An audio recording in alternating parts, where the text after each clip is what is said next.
Express नामक एक web channel आज ओडिशा रे लॉन्च करने को जाउथिबा जानिबा को पाइली।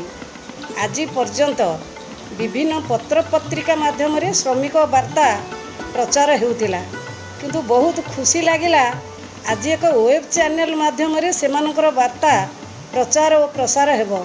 यह श्रमिक मानक पई एक प्रेरणा एवं आनंद निश्चय आनिकरी देव। यार उज्जवल भविष्य सह मु शुभेच्छा जनाऊँ।